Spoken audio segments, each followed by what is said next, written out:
जिन बच्चों का पढ़ाई में मन नहीं लगता, जिन बच्चों का पढ़ाई में इंटरेस्ट नहीं बनता, जो बच्चे पढ़ाई से जी चुराते हैं और जो बच्चे पढ़ाई को अपना दोस्त नहीं मानते और जो बच्चे स्कूल में आना पसंद नहीं करते, जो बच्चे टीचर को देखना पसंद नहीं करते, जो बच्चे टीचर को अपना दुश्मन समझते हैं, जो बच्चे उन सभी लोगों को अपना दुश्मन समझते हैं जो लोग उनको पढ़ने के लिए बोलते हैं, मुझे लगता है आज का ये वीडियो उन बच्चों के लिए दोस्त साबित होगा, एक बहुत बड़ा सारथी साबित होगा, जो कि उनको आने वाले दिनों में ऐसी राह पे ले जाएगा जहाँ पे उनको पढ़ाई बोझ ना लग के एक खुशनुमा एहसास दिलाएगा।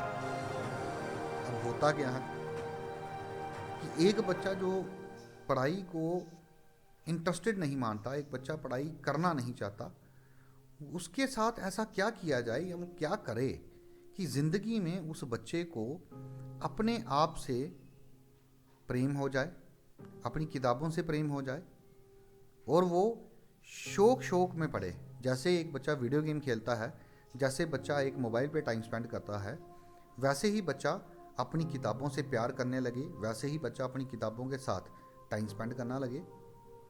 ऐसे हम क्या कर सकते हैं कि पहले हमें ये पता लग जाए को पढ़ाई करना अच्छा नहीं लगता, अगर इसकी साइंस पता लग जाए कि ये क्यों होता है, पहले हम उस कारण के बारे में जानेंगे, देन हम फिर उसके समाधान के ऊपर आएंगे। आज मैं बच्चों से बात करूंगा इसी टॉपिक के ऊपर। तो आगे बढ़ते हुए मैं ये कहना चाहता हूँ आपसे कि ऐसा इसलिए होता है कि आप लोगों को पढ़ना जो है वो पसंद नहीं है, वो इंटरेस्ट का कहीं ना कहीं एक फैक्टर काम करता है इसमें। और इंटरेस्ट क्या है, हम टीचर्स जो हैं वो हमेशा बच्चों को बोलते रहते हैं कि आपकी कंसंट्रेशन नहीं बनती। कंसंट्रेशन कैसे बनेगी जब आपका उस सब्जेक्ट में, उस टीचर में और उस क्लासरूम में आपका इंटरेस्ट ही नहीं है। अगर आप लोग अपने उस क्लासरूम को, अगर आप उस अपने एनवायरनमेंट को इंटरेस्टिंग बना देंगे ना, मुझे लगता है कि वो पढ़ाई जो है वो आप उसको बोझ ना समझ के एक वीडियो गेम की तरह लेंगे। अब महज मैं छोटी सी बात करूँगा। आप किसी प्लांट के बारे में पढ़ रहे हैं और वो आपके सामने चैप्टर है जो लिखा है, तो ऐसा करें कि आप लोग उस चैप्टर को विजुलाइज करने की कोशिश करें। आप देखें कि प्लांट किस तरह से ग्रो करता है, आप देखें, बाहर जाके देखें कि प्लांट किस तरह से उपजता है, और हर एक वर्ड को प्लांट के लीफ पे, प्लांट की ब्रांचेस पे, प्लांट के फ्लावर्स के ऊपर इमेजिनरी रख दीजिए उसको, और आप देखेंगे कि आपका जो क्वेश्चन होगा ना वो बड़ी आसानी से हल होना शुरू हो जाएगा। क्योंकि जब भी आप उस प्लांट को देखेंगे जहाँ पे आपने खड़े होके या बैठ के जहाँ पे वो क्वेश्चन लर्न किया था, तो वो वर्ड जो हैं वो उसकी पत्तियों के ऊपर, ब्रांचेस के ऊपर, फ्लावर्स के ऊपर टिके हैं, और आपको आहिस्ता आहिस्ता क्या होता जाएगा, वो रिकॉल करने में आपकी वो मदद करेगा। इसको हम बोलते हैं PIS सिस्टम। और PIS सिस्टम तभी काम करता है जब आप अपने द्वारा उस सिस्टम को बनाएंगे। और सिस्टम कब बनेगा, जब आप इस चीज़ को सीखेंगे। सीखने के लिए आप हमारी वर्कशॉप का सहारा ले सकते हैं। दूसरी बात आती है कि एक बच्चा अपने आप को क्यों पीछे महसूस करता है। एक बच्चा अपने आप को पीछे इसलिए महसूस करता है क्योंकि उसने ये मान लिया है कि वो बैक बेंचर है। अब जब तक हमारा पैराडाइम शिफ्ट नहीं होता तब तक हम अपने आप की मदद कर ही नहीं पाते। क्योंकि आप सोचिए कि एक इंसान किसी इंसान को तब तक इज्जत नहीं दे पाएगा जब तक कि उसकी इज्जत अपनी नज़रों में अपने प्रति नहीं होगी। इसलिए सबसे पहले आपको अपने से प्यार करना पड़ेगा, अपनी इज्जत करनी पड़ेगी। बच्चे, मैं आपको ये बोलना चाहता हूँ कि हर इंसान की उंगलियाँ तक एक जैसी नहीं होती, हर इंसान के फिंगरप्रिंट्स जो हैं वो एक जैसे नहीं होते, टंग प्रिंट एक जैसे नहीं होते, इवन की शक्ल जो है वो भी एक जैसी नहीं होती। तो हम कैसे ये मान लें कि हर बच्चे का टैलेंट जो है वो एक जैसा हो।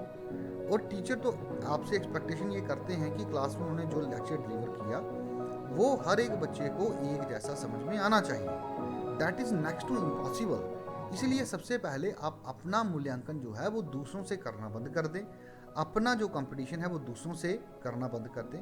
आपको अगर कंपटीशन करना है वो अपने आप से करना है।